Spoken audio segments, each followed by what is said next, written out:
In this section, we're going to discuss how prices move and who the players are behind it. When you understand how traders make prices move, then how you need to think to generate consistent results will start to become clear to you.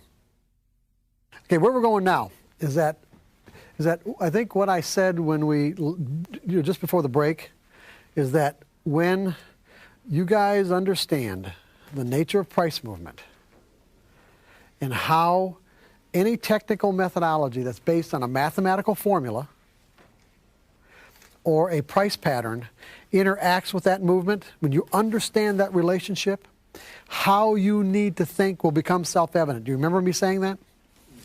Okay, this is the part that we're going into right now, okay? In other words, where you understand just exactly how prices move. Because what I found in doing these workshops over the years is that here I'm addressing a group of people who trade and who in many cases have traded for years.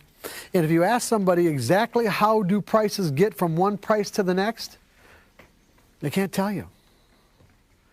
They don't know. They don't know how it happens. And maybe you guys are, I'm sure you guys aren't that group, but we'll go over it just as a refresher, okay? we'll do it as a kind of refresher. So, oh. Now actually I haven't addressed a group yet that there were very few people, or if anybody, could tell you exactly how prices move from one price level to the next. So for an example, 10, 9, 7, 6, 11. Okay, if the last reported price that you see on your screen of something is 10, how does it get to 11? They asked 12. What? They asked 12. Who's they? Market maker. The market maker asked 12, okay? Well, no. Well, okay, it's at 10. How does it get to 11? How does the price actually move to 11? More buyers. Well, more buyers, but that's true. But then again, when you what's that? Demand, okay. But when you look at 10, what you have is you have offers at 11 and you have bids at 9, right? Everybody understands that?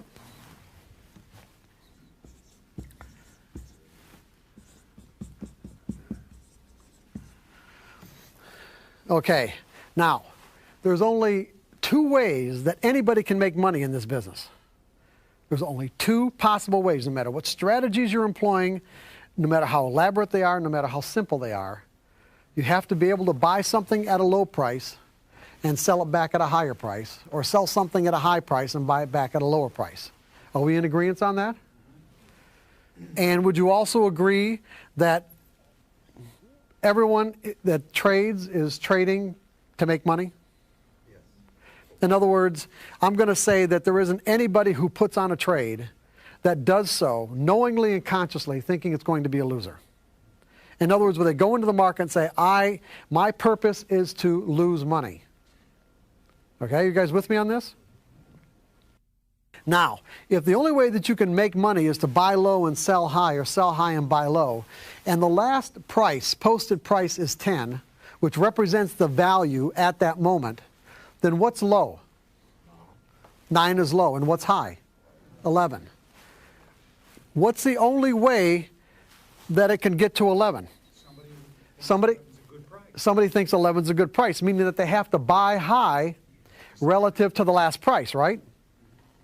So for an example, so basically what this also means is that all the offers have to be taken out at 10, do they not?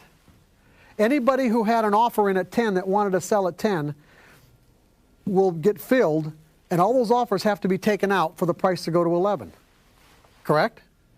And of course, and for the price to go to 12, all the offers that exist at 11 have to be taken out so that someone could actually bid the price up to 12. For prices to move, somebody literally has to bid the market up. Or for prices to go lower, it means that someone has to offer it lower. Now, if the only way that anyone can make money is to buy low and sell high and buy low, why in the world would anybody bid the market past the last posted price? Because he thinks he got a winner. Conviction, exactly. Conviction. In other words, what you have is a situation where on every trade that exists, there are two people on both sides of the trade. Even in stocks, there's even someone who's selling a stock, not like a commodity where in a futures contract or an options contract, there's two people on both sides of the trade. There's a buyer and there's a seller, and the next tick is going to make one of them a winner and one of them a loser, right off the bat. If you and I enter into a trade at 10, okay? We enter into a trade at 10. It means that you, in essence, if you're the seller, let's say you sold them at 10 and I bought them at 10. The next tick is going to make one of us a winner and one of us a loser. If the next tick is 9, the amount of money that flows into your account is coming directly out of mine. Are you guys with me on this? If the next tick is 11, the amount of money flowing into my account is coming directly out of your account. Okay?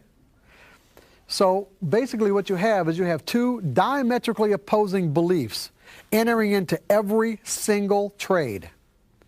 Every trade that is made, there are diametrically opposing beliefs about what the future is going to be.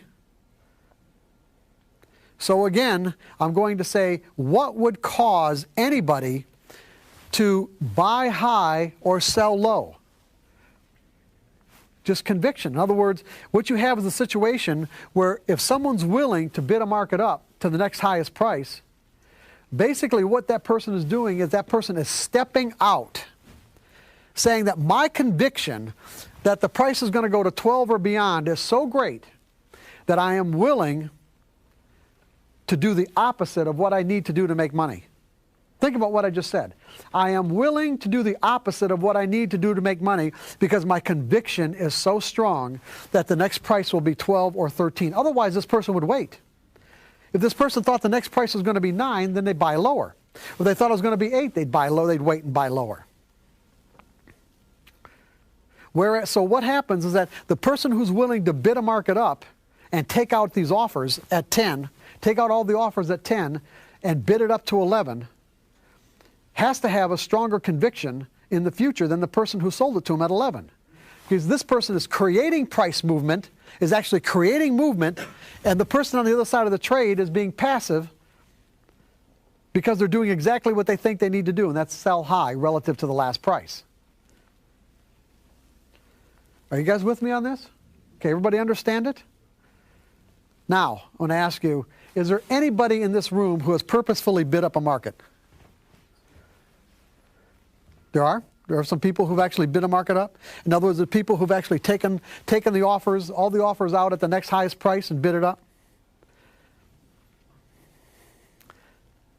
Do people like that exist? Yes. So in other words, we are aware of the fact that there are traders who both have the financial and the psychological resources to actually purposefully bid markets up or offer them lower. We're together on this, right? Okay.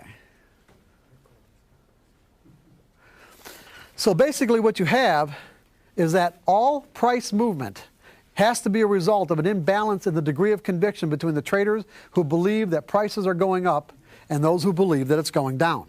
That is the only way that prices move. It doesn't matter what the reasons are that people tell you about why they did what they did. Or it doesn't matter what the reasons that you hear on CNBC or whatever about where the market is and why it went the way that it went. Ultimately, it all boils down to an imbalance in conviction. That's the only way prices can move. Because the only way they can move is for someone to actually purposefully bid it up or offer it lower. And for them to do it, there has to be, like a sense of strength in terms of energy in their belief that the next tick is going to make them a winner.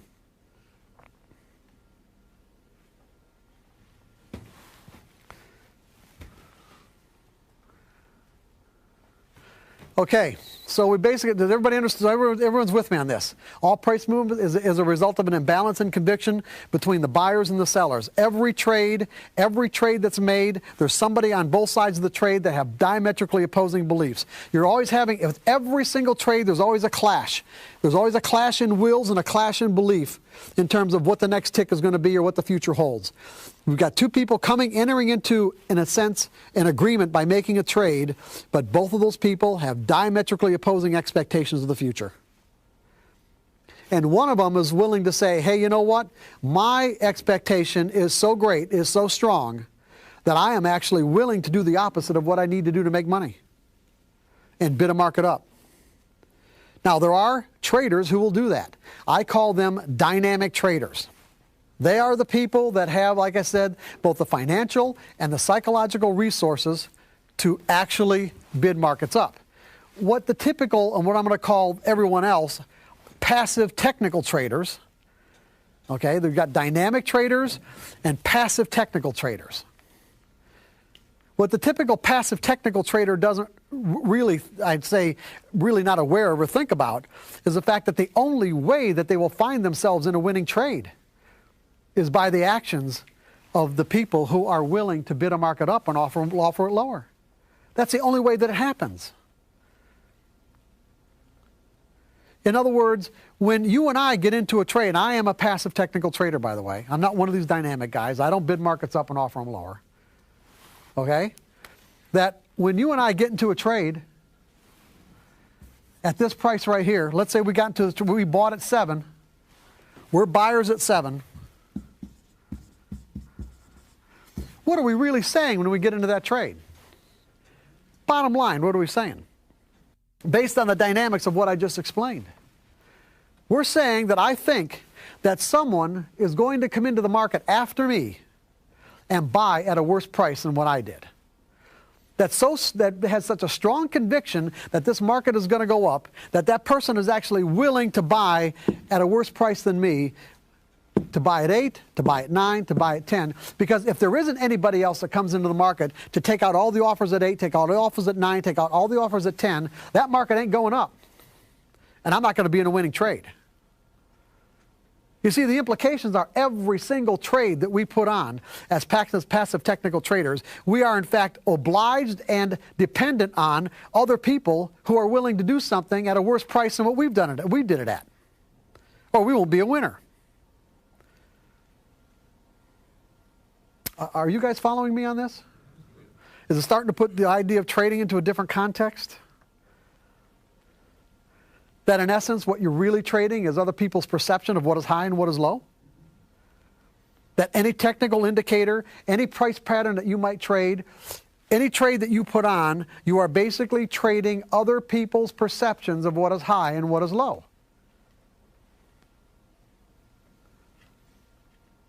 Now, when you think about how well you might know other people's perceptions, you think about it in that context, it might not make a lot of sense to get so fixated on staying in a trade that isn't working.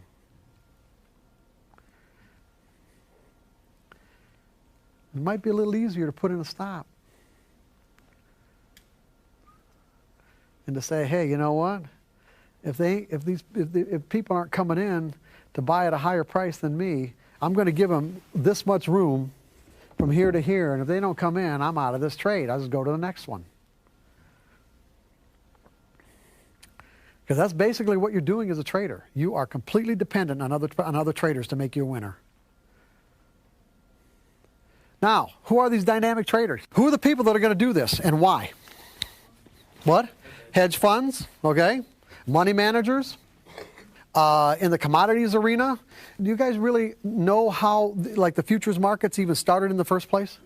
Or why they even exist? I know people probably exist because they're on the screen and it's part of the platform, but, you know, there's actually a legitimate economic purpose for these things.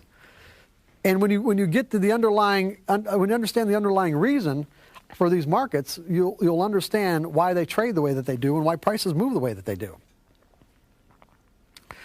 You know, for an example, what happened in the past is that, for an example, if you had a farmer who, who planted their corn in the spring and harvested the corn in the fall, what they were dependent on, of course, was a lot of different factors that they had no control of. One of them being the weather, and one of them being how much other corn was planted out throughout the country, and how much of that corn would end up in the market in the fall in relationship to what the demand was.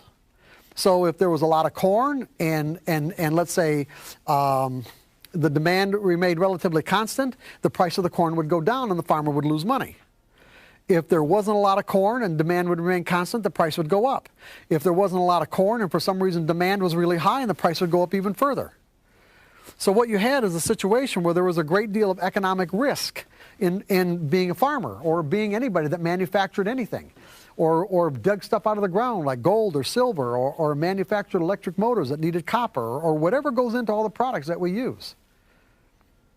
So what evolved was a situation where the farmer and the manufacturer, let's say of bread that needed the flour, they would enter into what was called a forward agreement, meaning that they both wanted the economic risk taken out of their business.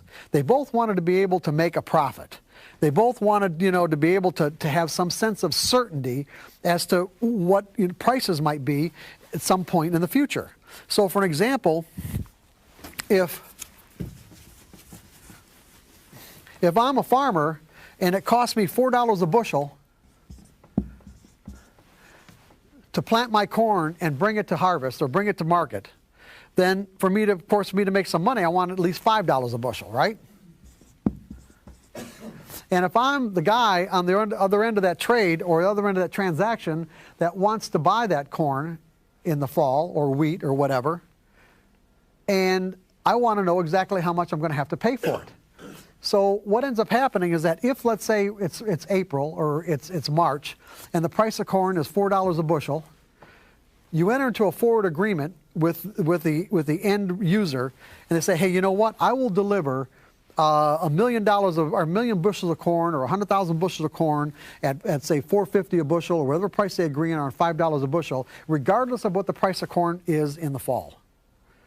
So if the price of corn in the fall happens to be $3 a bushel because there's so much demand, or because there's so much corn and very little demand, then the farmer actually still got his price at, let's say, at $5 a bushel, but the manufacturer ended up having to pay $2 a bushel more than what he would have if he had waited and just bought his corn on the open market in the fall. So in that sense, he seemed to lose on that transaction. But then the next year, what ends up happening is that there's very little corn, or there's more demand than what there is corn, and the price of corn ends up being $7 a bushel, and the farmer would have made the $7 had he not entered into a forward agreement, but what ends up happening is he still made his $1 a bushel profit, and the end user ended up saving himself $2 a bushel. So over the years, all this evens out.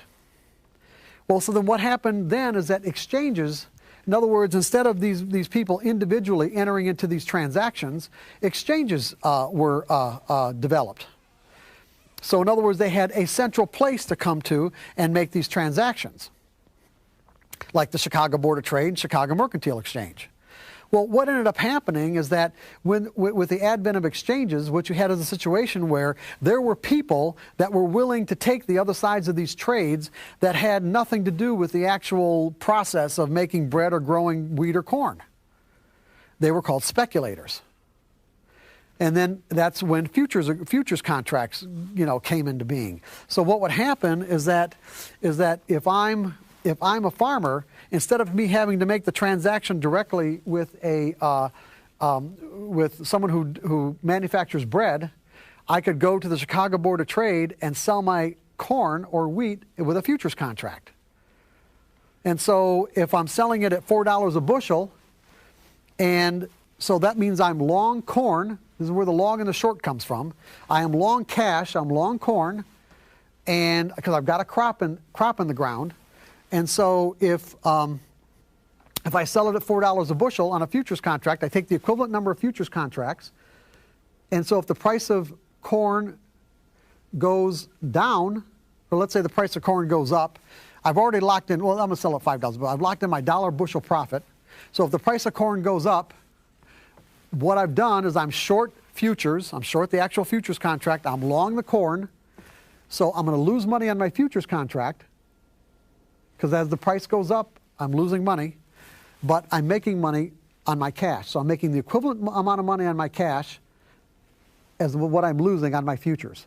So in any case, it doesn't matter what the market does. The market could go up, the market can go down. I've locked in my dollar per bushel profit. And the person on the other side of that trade, the speculator, if of course the market goes up, then the speculator is the one that makes that $2 a bushel profit if it goes up to $7 a bushel. Okay? You guys with me on all this? If the price, of course, if the price of it goes down, then I'm losing money. I'm losing money on my cash crop, but I'm making money on my futures contract. And the speculator on the other side of the contract is losing money because the market's going down. In other words, the speculator is just one-sided. The farmer is two-sided. He is hedged. That's what's called a hedge. Now, what's interesting about all this is that as these markets evolved, you will find that the farmers don't trade against each other, or the grain elevators, or the people the commercials who actually are involved with the production and manufacture of anything. They don't take the other side of each other's trades. What they do is they want speculators to take the other sides of their trades. In other words, if I'm a commercial grain elevator, I'm not going to be another commercial grain elevator is not going to be taking the other side of my trade because we're both going to be doing the same thing. Okay, if I'm a farmer and I'm going to sell my wheat or sell my corn, the farmer down the street who also trades isn't going to be taking the other side of my trades. What commercials and hedgers and fund managers and all the people who are really, let's say, professionals, they have become very, very sophisticated at finding ways of drawing the general public into taking the other sides of their trades. Meaning, and the point that I'm making here, is that they will purposefully do things that will draw the typical general public, let's say the general public, into the other side of their trades, when in fact what they want to do is the exact opposite. For an example, let's if I'm a hedge fund manager and I'm long stocks, or it doesn't really matter what it is. I could be long bonds, I could be long gold, I could be whatever it is, and I want to liquidate my position. Now I've got a huge position, meaning I've got a cash position and I want to sell it. If I go into the market right now and sell my entire position, what do you think is going to happen to the price? Chances are it's going to go down. I am actually going to, because of the volume of my trades, I am actually going to drive the price down, making my average cost lower and lower. I don't want to do that. I don't want to, so for an example, if I come into the market and I say, hey, you know what, I've got 10 million shares of this and that to sell, what's going to end up happening is that those 10 million shares are going to end up taking out all the bids, all the prices down, take out all the bids until you find a spot where it can't take out, where the size of the trade cannot take out any more bids and the price stabilizes. Okay? So I'm thinking to myself, now, what you get is you got these, what I'm going to call like these hot shot kind of hardcore traders, where, you know, to make a name for themselves, because they're in a big trading room and they compete amongst one another and their bonuses depend on how well they do. What if they did something like this? I'm looking at a price chart. Let's just say they could be daily bars or whatever. Okay. And this is like a swing high, swing low, okay? Now, interestingly enough, as we're talking about this, I want to make a point about what does this price represent right here, and what does this price represent right here? What? Yeah, we're going to call it resistance, but more from a practical matter, what does it represent? What's that? Nobody believes it's going to go higher. Ah, yeah. In other words, there wasn't. Now, you're right. He said that nobody believes it's going to go higher. It represents there wasn't one person in the whole world, that was willing to bid the price one tick higher. Not one. Up to this point, there could be any number of people who were willing to bid it higher. But it got to a certain price level, and there wasn't one person left in the whole world that would bid it higher. This, by the way, is one of the reasons why technical analysis works, is because the market has a memory. This is why technical analysis works. The market has a memory.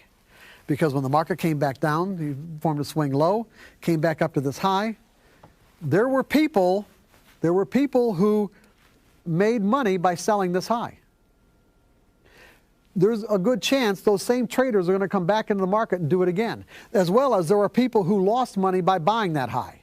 Because for every trade that was made up to this last price, there was a buyer and a seller. There was a trader on the other end of the trade that sold, that bought that high. Now when the market comes back again to the same price level, chances are there will be an imbalance between the buyers and the sellers. Just by the mere fact that the people who made money are going to be willing to trade it again and come into the market maybe with a lot of ferocity. And the traders who lost money by buying that high are probably not going to be willing to do it again. And so what you have is even more of an imbalance that existed the last time. Are you guys with me on this? I'm waiting for it to break through. Okay, well that's fine. You can do that. However, Are you going to explain that part, what they're thinking? no, I'm not going to really the most I'm going to do is get into what we're just doing right now, because this is not, this is not a course in technical analysis. I mean, and it doesn't really matter anyway, because you guys are trading off of mathematical formulas and not doing subjective trading. So, and this would fall into the category of subjective trading. Subjective trading also is the equivalent to like who watches Texas Hold'em tournaments like on TV? Anybody? Come on, give me more of a show of. So you've got categories of development where initially people, when they play Texas Hold'em, you play your cards, and then you get good enough at playing your cards. What you start doing is playing the people, and you get good enough, you get so good that you don't even have to play your cards. You don't have to look at your cards, you just play the person. That's the equivalent to subjective trading. Okay, what you're doing is you're using a process of deductive reasoning to determine who's thinking what and what they're likely to do. Okay. And the only reason I'm giving you all this information and making this point is so that you understand with no uncertain terms that there is a whole category of traders out there, people out there, traders, people who have both the financial and the psychological resources to bid markets up and offer them lower. And what's the point that I'm making? The point that I'm making is that any particular technical methodology that you use to determine a pattern is present that gives you a higher probability of one thing happening over another, until you can get into the minds of the people who actually move prices, you will never know for sure what's going to happen next. The only people that know for sure are the people who are willing to do it. And that's what you got to burn that in your brain. You will never know for sure what's going to happen next, unless you can read the minds of the people who are going to do it. And there are people who will do it. And they do it all the time. That's the only way you end up in a winning trade. Most of the time when you end up in a winning trade is because of what these other dynamic traders are doing. So to convince you that there are people who are willing to do this, if I'm a hedge fund manager and I've got to unload a huge position and the market happens to be sitting right here in relative to this chart pattern, how might I maximize my profits? What might I do? Now remember, I've got to sell. I'm going to be a seller. But what might I do to make sure that I get the best price? What? Drive it up and sell it. Yeah, drive it up. In other words, I will do the opposite of what I want to do to get a better price. And I will drive it up. But how much risk am I taking by doing that? Probably not a lot. If you're selling just a little, drive it up and sell a bunch coming back down. Well, yeah, I mean, if I drive the price up by taking out these offers and then bidding up, taking out an offer, in other words, I can look with depending on the kind of software I have, I can find out what depth, the depth of the market, meaning that and I'm not saying these are hard offers because people pull their offers all the time, but I can look at this high and I say, you know what? How much money might it take for me to drive the market from here to just past these highs right here? How many offers do I have to take out to do it? Just tally it up. Just tally it up and see if you want to spend the money. Because in essence, how much risk are you actually taking? See, by driving it up, what you're doing is you're increasing the asset value of your portfolio. So in that sense, you're not taking any risk. You're actually making money. If I continue to drive the price up, I am actually making the trades that I made down here winners. Every tick that I drive the price up, I'm making myself a winner on the trades that I made at lower prices. To actually drive a price up because you are making yourself a winner at the prices that, what you bought at lower prices. If, for an example, by me driving this price up, it draws other people into the market, that will help, will it not? Because it creates more of an imbalance. Now, that's the real thing. What I want to do is I want to get more buyers into the market. And the reason why I want to get more buyers into the market is so somebody is there to take the other side of my sell orders. Because that's ultimately what I'm doing here. What I'm doing is I want to sell.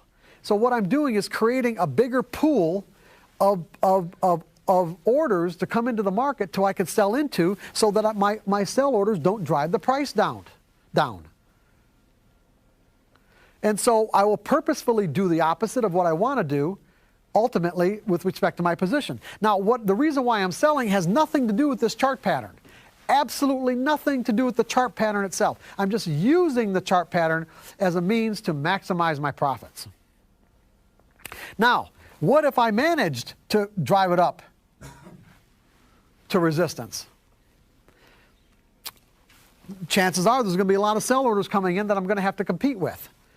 That's a risk that I'm taking here. But what if I can drive it a little past that resistance? What I'm going to have is a situation where all the people, the other traders who sold at this level right here, that came into the market because it was approaching this previous high, they're going to put their stops a little bit above the market. Now, what kind of stops are they going to be? They're going to be buy stops.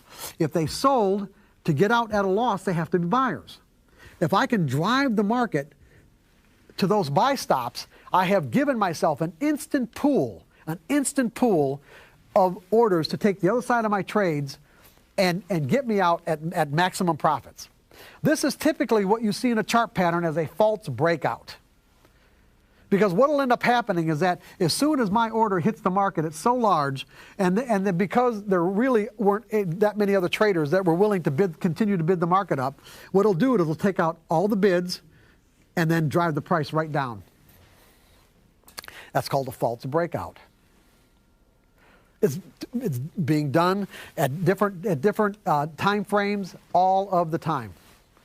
To do this, you have to have a large enough position so that when you drive up your cost basis, it's incrementally small compared to where you really are today. Yeah. And then, as you said, you get up to either you do it below that resistance, hope you break above, and then you just dump your shares. Right. Right. Thank you. Now, like I said, this is. Did anybody ever wonder why, like you have a really strong bull market or a really strong bear market, and the market seems to open up in the morning, like in bull markets it opens lower, and bear market opens higher? Like, why does that happen? Well, what's the deal with that? What do you think's going on? You ever heard the term shaking out the weak longs and the weak shorts? That's what dynamic traders are doing. They're shaking out the weak longs and the weak shorts. In other words, they're taking their spot.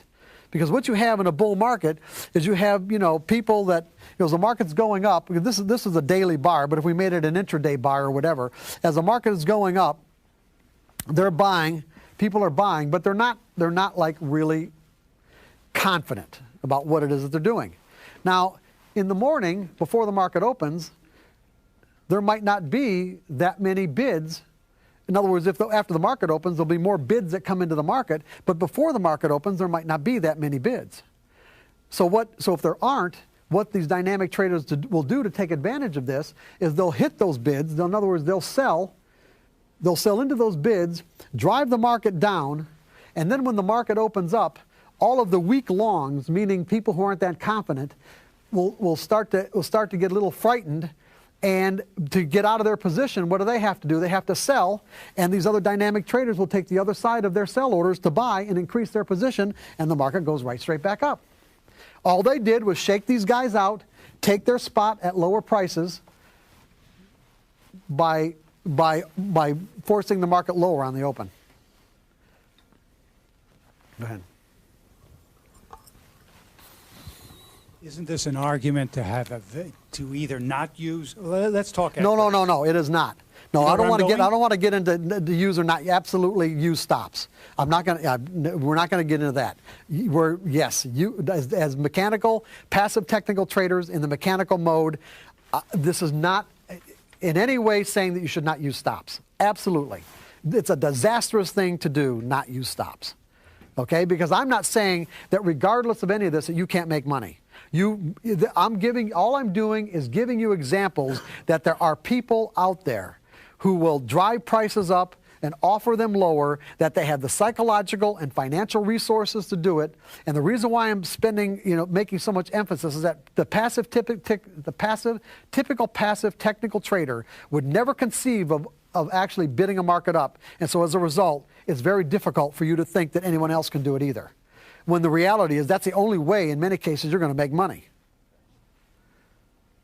And so the point that I'm making is that you're trading off of a mathematical formula.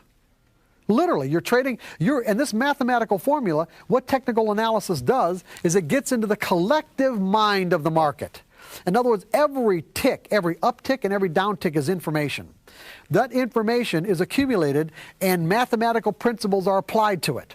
There are actual patterns that emerge, that repeat themselves over and over and over again, that you can identify with mathematical formulas or with these visual price patterns. But the problem is that there's no mathematical formula that can get into the mind of the individual traders who actually are driving prices up or offering them lower. But if you don't know that, you somehow or another, if you're trading on a smaller time frame, and you get a little pullback right here, okay? And based on that pullback, your methodology says, okay, it's time to buy. And you do. And you do it just before this hedge fund manager comes in and starts driving the price up. See, you're going to think that the reason why you won is because that your mathematical formula told you what was happening next. And that was the reason why it happened. What I'm saying to you now is that there almost isn't any reason that you could come up with, whether you won or lost, that would correspond to what really happened in the market. You hear what I just said? There's almost no reason that you will come up with to put on a trade that will ever correspond with the actual reason why the market went up or the market went down, other than the fact that there was an imbalance in conviction between buyers and sellers. Because the people who do this will not tell you unless it's in their best interest to do so. And the people who report it in the news agencies, they don't know either. They're making it up. They make up the reasons because they sound reasonable. They are paid to sound reasonable. And there's no way to verify what it is that they say.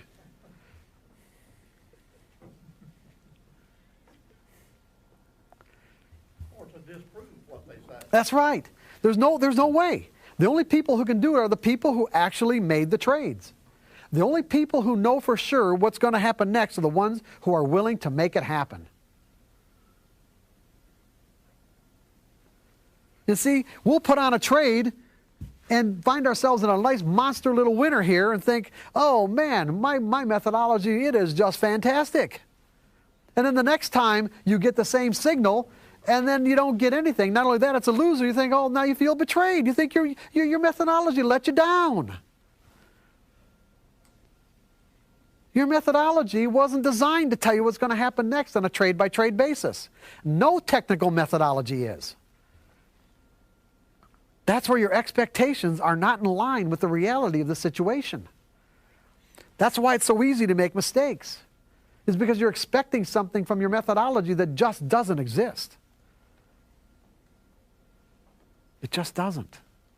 It never did. On a trade-by-trade basis.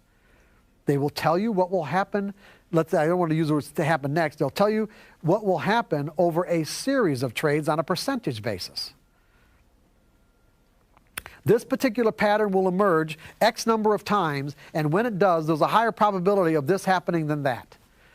If I limit my risk when I take the trade, and my profits, my profit potential is at least 1 or 2 or 3 times greater than what I need to risk, then over a series of trades, I will be a consistent winner. That's what trading is all about, guys, as a passive technical trader. Unless you're doing this other stuff, I just said it right then and there. I said it all right then and there. There was a guy that came to me for consultations several years ago. He was he wasn't really anything. He was a guy that he was a guy that lost a lot of people's money. He was basically what he was. He was a really good analyst, I should say. Really, he was an excellent analyst. In fact, as far as market analysis was concerned, he was probably one of the best analysts I'd ever worked with. But the problem is that he had some really, as far as executing his trades, and let's put it this way, he was, let's say, on the arrogant side. That's being nice. And so when he put on a trade, he just thought that was it. The market was going to do what he thought it was going to do, period. So he was the kind of guy who, he went through all of his relatives' money with trading accounts and his friends and that sort of thing, and he was getting to the point where he was really exasperated. So he came to me for consultations, and basically after listening to him, I said, hey, you know what? Why don't you do something, get paid for something that you're good at, and, and stop trying to, stop losing other people's money, and go get a job as an analyst. Just get paid to be an analyst, not as a trader. And so he did. He got a job with one of the major clearing firms at the Chicago Board of Trade as one of their analysts for their brokers and that sort of thing. And the president, or actually the chairman of the board, his son was actually the president. Chairman had retired. He was an old-time grain trader, soybean trader. And, made his money in the 40s and the 50s and that sort of thing, and traded pit-style trading. In other words, something that I talked about early this morning I'm not going to get into, but in any case, he didn't make direction-related trades. And so he was really mystified with the idea of technical analysis. I mean, he really was. He was literally mystified with the idea that you could basically predict prices based on chart patterns and that sort of thing. So he thought, well, you know what? I'm going to sit down with this guy and this star analyst here that we have in the firm now, and find out what this crap is all about. Basically, is the way he thought about it. And so he's sitting down with him for a few days, and it got to a point where one day, the soybean market was.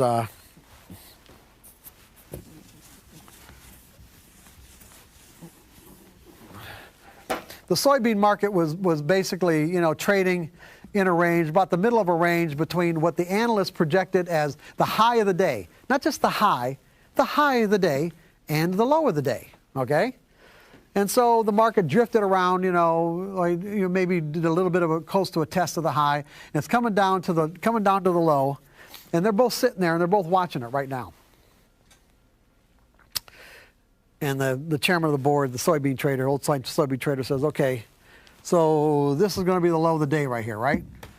The guy said, yep, that's it. Gets that price, it's the low of the day. Low of the day. And the guy looked at him and he said, that's bull. And he picked up the phone, which had a direct line to the soybean pit. He said, sell 10 million beans at the market. Now, 10 million beans is 2,000 contracts because they trade in 5,000 bushel increments. So he hit the market at that moment with 2,000 sell orders, okay, which immediately drove the price down 10 cents, which basically is a $1 million trade, by the way. Driving the price, of course, if he'd have sold all of them at this price and bought them all back at this price, but there was an average price down. But from here to here is $1 million on 2,000 contracts. And then after the price dropped, he looked at him and said, hey, if I can do that, anybody can do that. If I can do that, anybody can do it. Now think about the implications of what I just said. If you remember back in that survey that we just took a little while ago, and I said it only takes one trader somewhere in the world to negate the positive outcome of your edge? Oh, gee, what if you were one of the people that bought right here? How many people did it take to mess up your trade? Just one. Just one person. That's all. It's usually more than one, but that's all it takes is one.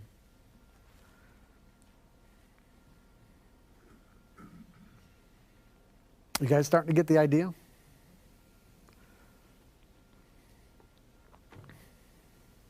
This kind of stuff is going on all of the time.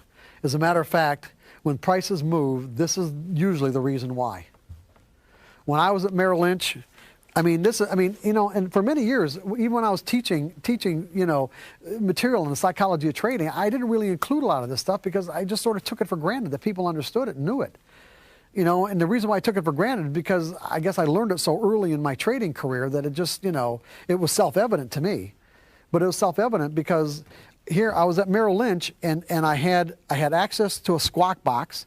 Now our squawk boxes were open phone lines to the various pits in both Chicago and New York, meaning we had Merrill Lynch representatives in each of those pits that as buy and sell orders would come in, they would tell us who was buying and who was selling. What houses, what manufacturers, what big accounts, what big traders, if they could. In other words, if they had access to the information, they would tell us who was buying, and maybe who was even taking the other side of their orders if they could determine it. So it's like you had a very intimate, it was like you had this sort of intimate connection with what was really going on. Now, at the same time, when I was doing my own technical analysis, I would do my equations because we didn't have computers back then. Of course, you could do the Hewlett-Packard handheld thing, but I didn't do that. I did all my equations all my analysis on a spreadsheet, and I actually did all the calculations by hand. And I did it on purpose that way so that I could get an intimate sense of how the actual mathematics of my signals, in other words, the actual calculations, the multiplications, the divisions, the subtractions, and what the final product was in terms of a signal, how it related to the actual market movement. And I found that there was no relationship other than the fact that it would identify patterns where the signals would work sometimes and sometimes they wouldn't. But the point is that there wasn't any relationship between this fixed mathematical formula and the people who were buying and selling at that moment and the reasons why they were doing it. There was none at all. But not only that, here's what really shocked me, is we had TV monitors going all the time. And we had it on, in Chicago, there was a local investment channel, Channel 26. And it was very much like CNBC now, but it was a lot less sophisticated. And, so we'd watch as people would come on the show and with various, have various interviews and that sort of thing. And I'm watching one morning, and there's this vice president from Heinhold, which now doesn't exist anymore, but they were one of the biggest hog and meat producers in the Midwest back in the 80s. And this vice president from Heinhold is being interviewed by, the guy on Channel 26, and he's talking about how, people got to get into live hogs and pork bellies because prices are going up, and and he's just going on and on about what a great investment it is. And really, and this would happen quite frequently, by the way, but this was just an example. And then all the phones started lighting up. These are all the people in the Chicago area, the typical, the traders in the Chicago area that are listening to this guy, because I say that because the phones are lighting up and all the brokers are starting to take orders to buy bellies and buy hogs. And I'm thinking, well, that was pretty impactful, right? Oh, gee, and then on Squawk Box, guess who's taking the other side of those orders? Heinhold. They needed somebody to come in and take the other side of their orders.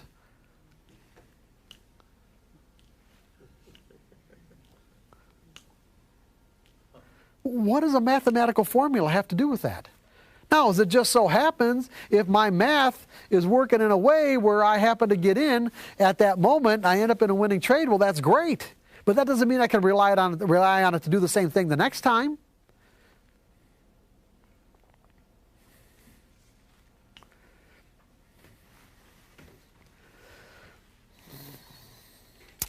Okay, I explained hedging, reverse auction.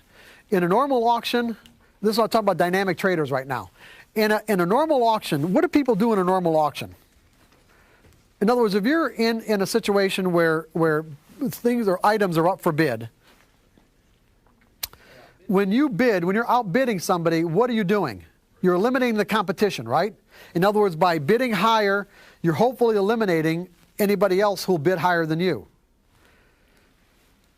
hedgers and commercials and dynamic traders create what I call a reverse auction. They'll bid a market up or offer it lower to try to attract the public into the market to take the other side of their trades. You guys with me on this? They will bid a market up or offer it lower as a reverse auction. That doesn't mean that they want the market can go higher, but their immediate objective is that if they're bidding it up, it means that they want to sell. They just want someone to take the other side of their trades. So they're actually creating a reverse auction, attracting people into the market, because as the market goes up, people are thinking, okay, I'm going to be missing out, and I've got the assurance that I need that it's going to keep on going, and so they get sucked into this move, and then they slam them with a huge order.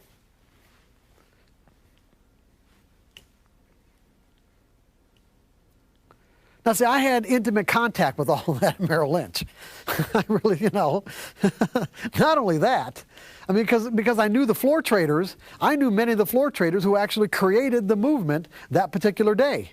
And there were a number of times where the movement was significant and they were fast markets and enough to attract the media to the exchange, and they put a microphone in front of their mouth, and they definitely would say something that was palatable to the public.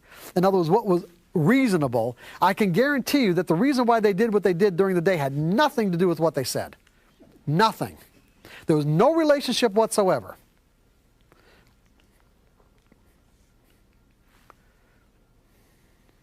Go ahead. I fully understand your concept of the movement that's taking place because of dynamic players. And I can understand how that would relate to the commodity, stock, and stock options market. But can you have the same effect in, say, the foreign currency market, where it's a much bigger market that's traded worldwide? It just depends on the player. Absolutely. You get a central bank that starts unloading something, and it's gonna have a major impact on the market. Yes.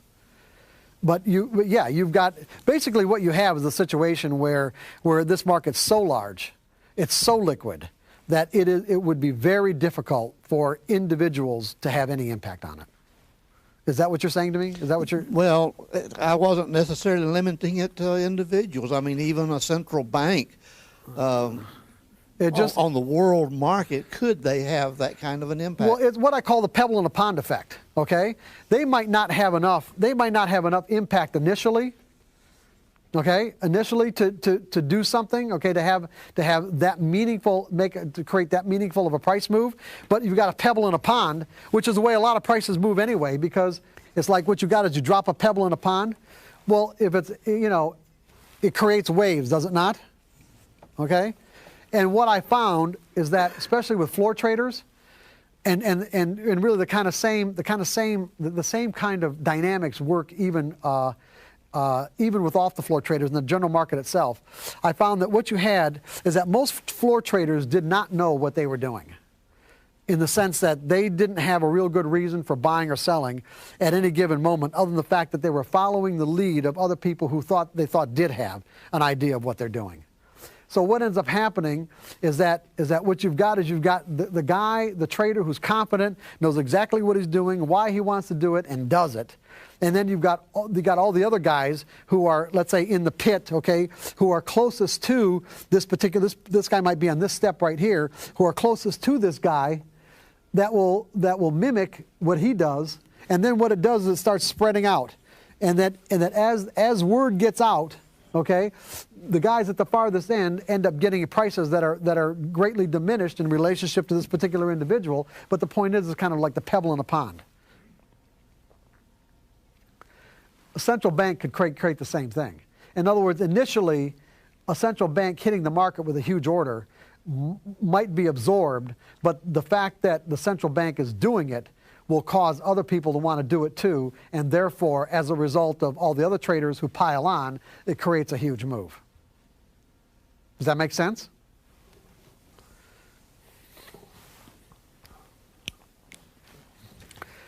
Okay, we're moving right along here.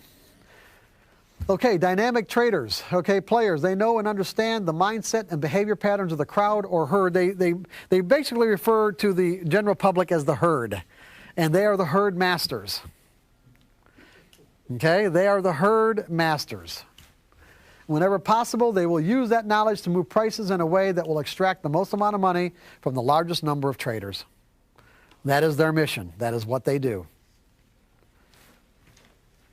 Characteristics of passive technical traders, they're usually mystified by price movement. Would that be a fair characterization? Okay, they wouldn't think about trying to cause price movement. As a result, they typically can't conceive of anyone else doing it either. They're typically drawn into trades based on an opinion about the attractiveness of the price or stampeded out because of fear. The passive technical trader's objective is to find himself in a winning trade without any intent to move prices. Now think about what you're doing. You are trading in a way where you want to find yourself in a winning trade, but absolutely wouldn't even think about moving prices to do it. You're completely dependent on someone else doing it for you. To find himself in a winning trade, he's dependent on other traders to be willing to either buy or sell at a worse price than himself to create movement in his direction. The typical passive technical trader is expecting other dynamic traders to make him a winner when they usually have little or no knowledge, insight, or understanding about how dynamic traders operate. Would that be fair? The typical passive trader does not realize it only takes one dynamic trader somewhere in the world to negate the positive outcome of his edge. Is that a fair statement now? Does anybody want to argue with the statement anymore? And I'd say anybody did in the first place, but there are some people who raised their hand and said that that wasn't the case.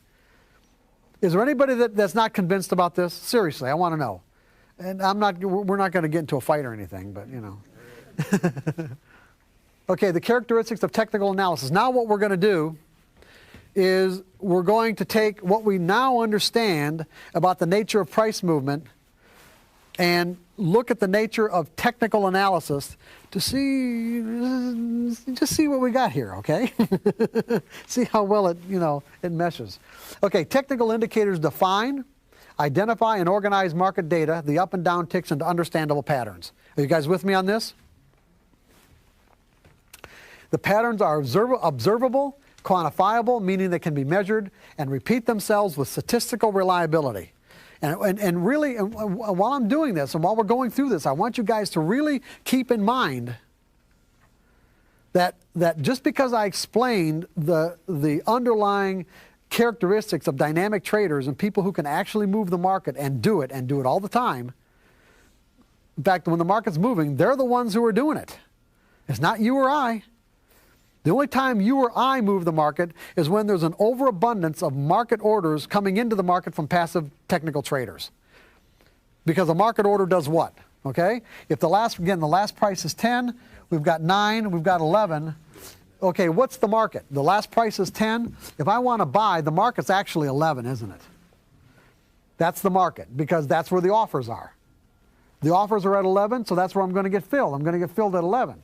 Well, if there's so many market buy orders coming into the market, and all the offers are taken out at 11, then that means the next price up where there's offers are 12, and that's where I'm going to get filled. And if there's so many more that got in before me, and this is real, it's really an overabundance of buy orders in relationship to the number of offers that exist, then I might get filled at 13, because that's the market. So that's the difference. You've got an overabundance of passive technical orders coming into the market that will drive it up, or you've got dynamic traders who are doing it purposefully. And when they're doing it purposefully, I guarantee you they got a good reason for it. They know what they're doing. I'm not saying it always works, but they know what they're doing. And it doesn't mean that you can't take advantage of it. It doesn't mean that you can't make a consistent income, even a really good consistent income with your technical methodologies. You don't even have to understand all these subtle dynamics of market or price movement to be able to take advantage of it. All you've got to do is be able to trade your edge and follow your plan. I just want you to understand that when you understand what's going on, you will be able to trade your plan, because you won't be putting so much emphasis on things that don't have any relevance. Like expecting this next trade to work just because you got a signal. Is this what drives the price up typically early in the morning, like when the market opens, some popular stock, all the orders come in or it goes down, and is that what creates this gap? Or Well, I can't tell you I mean, when you say that's what happens, I mean, let's put it this way. Is it a log jam? You can always break it down to one fundamental reason. The only reason that really there is. There's an imbalance between buyers and sellers. Price movement is always the result of an imbalance.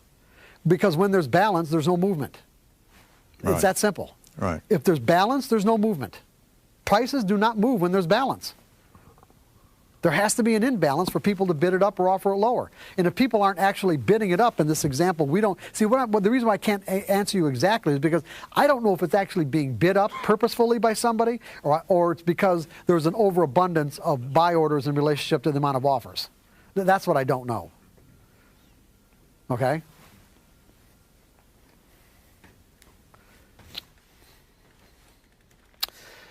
The patterns basically measure the collective mind of the market. In other words, here, and I should have really emphasized this word, collective mind of the market. Not the individual minds, the collective mind. Meaning all of the actions, all of the beliefs, all of the agendas, all of the objectives are built into that next incremental price change from 11 to 12 or from 12 to 13. It's all there.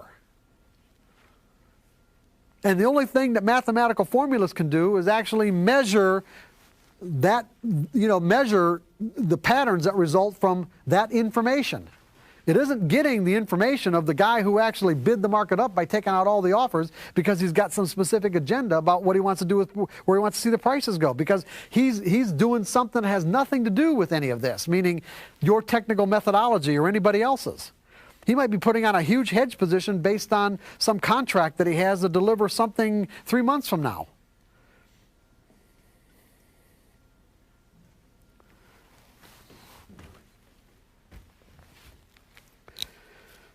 So collective mind of the market, indicating when there is a higher probability of one thing happening over another, represented as an edge. So because the patterns show up in every time frame, technical analysis turns the market into an unending stream of opportunities to enrich ourselves. These patterns that the mathematical formulas identify show up in every time frame, from the smallest to the largest. And as a result, if we learn how to think about these patterns or edges appropriately, it will actually turn the market into an unending stream to enrich ourselves. But not on a trade-by-trade basis. But not on a trade-by-trade basis, but rather as a percentage over a series of trades. This is big, guys. This is it right here. This is the holy grail of technical analysis right here, right now. Your technical indicators will turn the market into an unending stream of opportunity to enrich yourself, but not on a trade-by-trade basis. But rather as a percentage over a series of trades. That means you have to learn how to think in probabilities.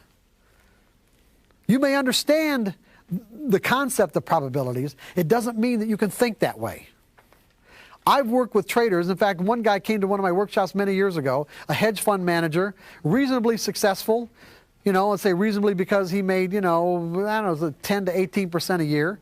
But his indicators, if he had followed them the way they were planned to be followed, he could have made anywhere from 60 to 70% a year. A little frustrated, came to a workshop, and then, some consultations afterwards. In one particular situation where he said, he put in a trade he'd been watching for months, finally got to his price level. He put the trade on, then put a stop in the market, and the market started approaching his stop, and, he got out of the trade early. The market didn't even hit a stop. He got out of the trade early, and then it just fell to pieces because he was short. And in his direction, he wasn't in the trade. And he would have been someone who would have said that he understood the nature of probabilities because he majored in it in college.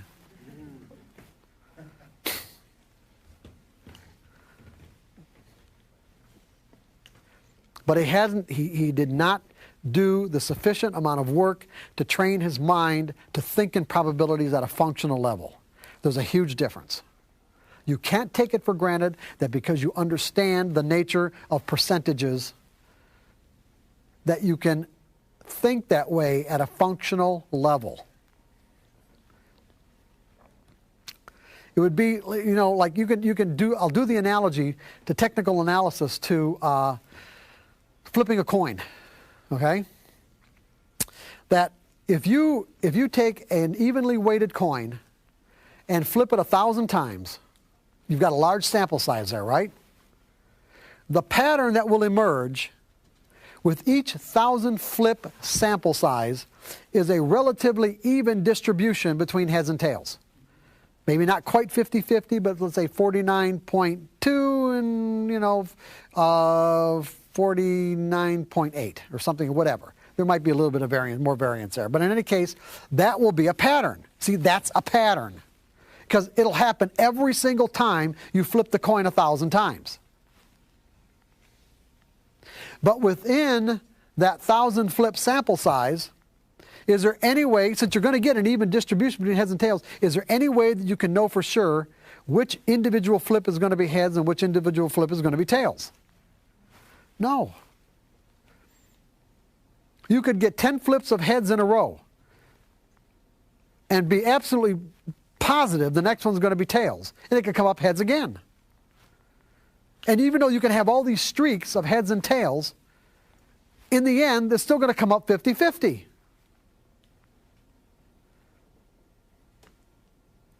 This is exactly the way technical analysis works. Exactly. When you consider the diversity of the market, with all the different players and all the different agendas from people all over the world, trying to predict what will happen next would be almost equivalent to sitting in front of a slot machine and coming up with some rational reason why you think that the pattern that you're looking for is going to come up on the next push of the button.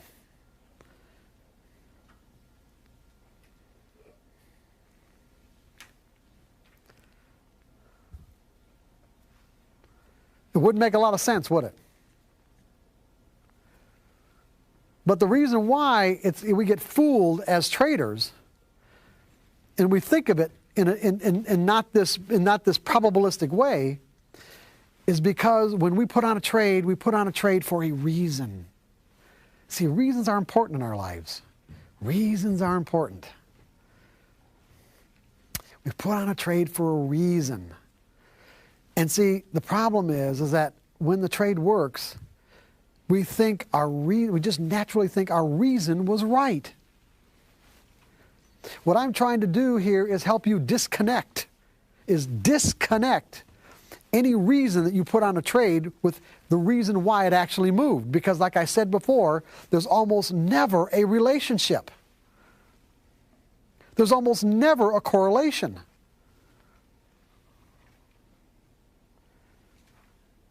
And so the next time that reason seems to appear in the market, we're gonna do the same thing, thinking we'll get the same result.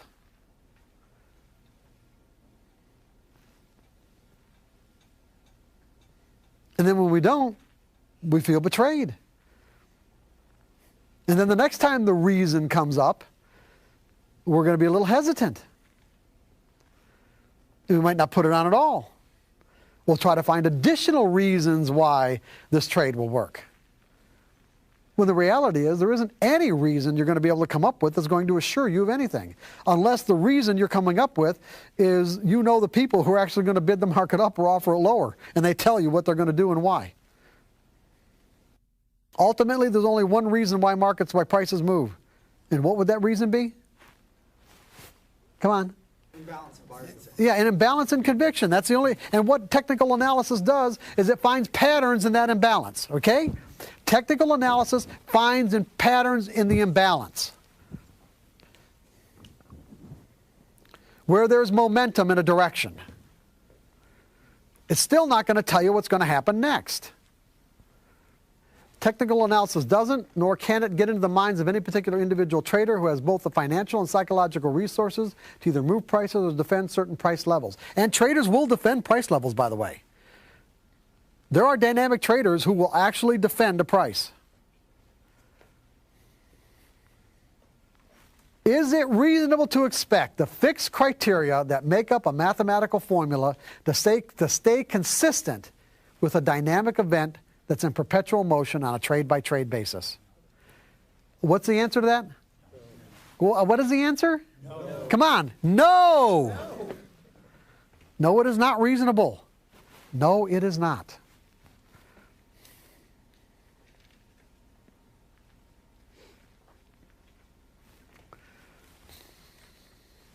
Especially where that motion is being caused by traders all around the world with differing beliefs, objectives, and agendas.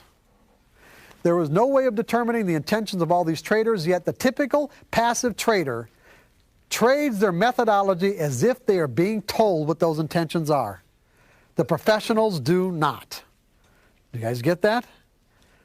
The typical passive technical trader trades their methodology as if they are being told what their intentions are, whereas the professional does not. And why doesn't the professional? Because the professional understands the underlying dynamics of price movement and that anybody could come into the market at any time to do anything. There was another floor trader that I worked with who executed, traded his own account in the soybean market, but also executed the orders for at the time, one of the biggest soybean producers in the world. There was an Italian firm that actually tried the corner of the soybean market, got thrown off the board of trade. But before that happened, there was many days where, he would call, be in touch with the head traders at the home office, and they're plotting out their strategy. And he told me one day, it's like the whole strategy for that day from the home office traders, the whole strategy was to spank the locals at the Chicago Board of Trade. That was their only purpose that day. They were going to suck the locals into a trade, and they were going to try to wipe them out.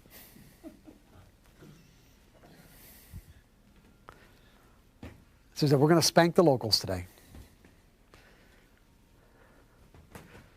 Now, your mathematical pattern, okay, you happen to get a buy signal, ends up to be a big winning trade. You think it's because a couple of lines crossed, no matter what it is, whether it's stochastics or wise trade or whatever, it doesn't really matter. It had absolutely nothing to do with the reality of why the prices moved.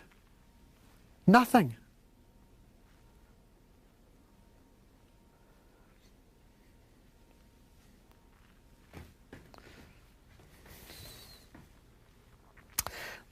This is the primary characteristic that separates the professional from everyone else. What I just said right here.